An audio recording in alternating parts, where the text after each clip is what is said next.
Alright guys, we're back with another off-season video here. The last few weeks we've worked with Jake Teal of JT Calls on some duck calling tutorial videos.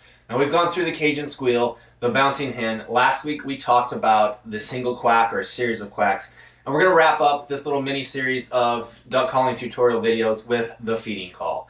And as Jake will tell you, a lot of people concentrate so much on how fast they can do it or how long they can do it, and it is not natural. As you will hear in this audio that we're about to show you, you hear a lot of individual ticks. It sounds like the ducks are doing it continuously, but this was on a shallow water, marshy pond in Canada a few years ago, and there were thousands sitting in here at dark. So you hear that continuous growl of feeding calls, but if you listen real closely, you'll hear lots of individual calls.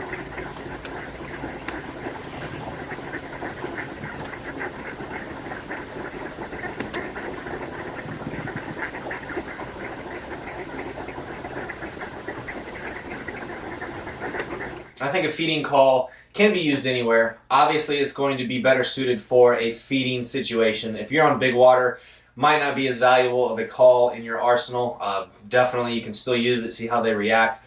But if you're in a dry field, a bean field, a corn field, a wheat field, you're in a shallow water pond situation, a flooded corn situation, any of that where ducks are coming there to feed, most definitely you want to key in and use that feeding call.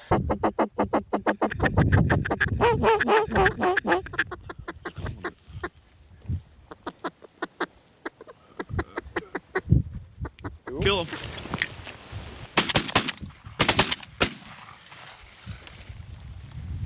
Some days it works, some days it doesn't. Like we talked last week, on days when it doesn't, that's when we like to go to that single quack or that little series of quacks. But the feeding call can be a very, very valuable tool that you can have in your duck call arsenal. Here is Jake with JT Calls to step you through it. What's up, guys? It's Jake with JT Calls, and today we're going to work on the feed call. Now, everybody likes the feed call, and everybody gets super hung up on going as fast as they can. Everybody's trying to accomplish this. And that's not what we're going to learn today at all. We're going to do a slower, much more realistic feed call.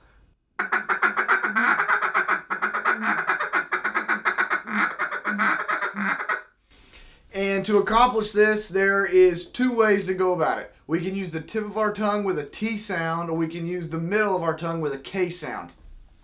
So with the tip of our tongue, we're going to do tick, tick, tick, tick, tick, tick, tick, tick, tick, tick, tick. And with that T, that's flapping the front of your tongue.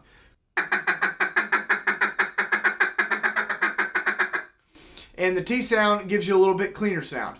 The K sound, so we can do k-ka, k-ka, k-ka, k-ka. And that's cutting it off with the middle of our tongue. That gives us a little bit throatier, raspier feed.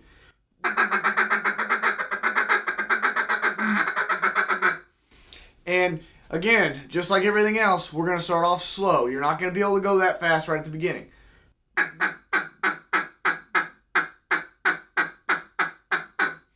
And just go slow, and you can build speed with time. It's all about muscle memory again. And so once you've built your muscle memory and you're getting a little bit faster, then we can, to make it more realistic, I like to throw like just a longer quack in there.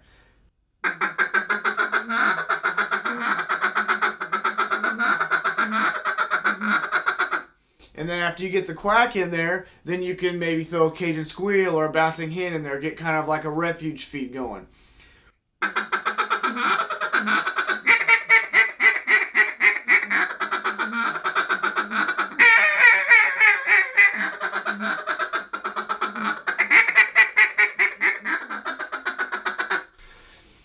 And then you get that. That's the end goal. But you don't need all those things to kill the ducks. Just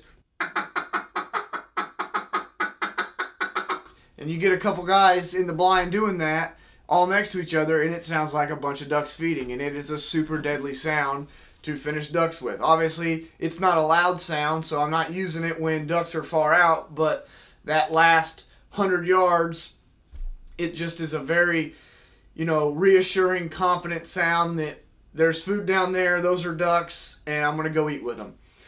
So that's it for the feed call. Hope it helped.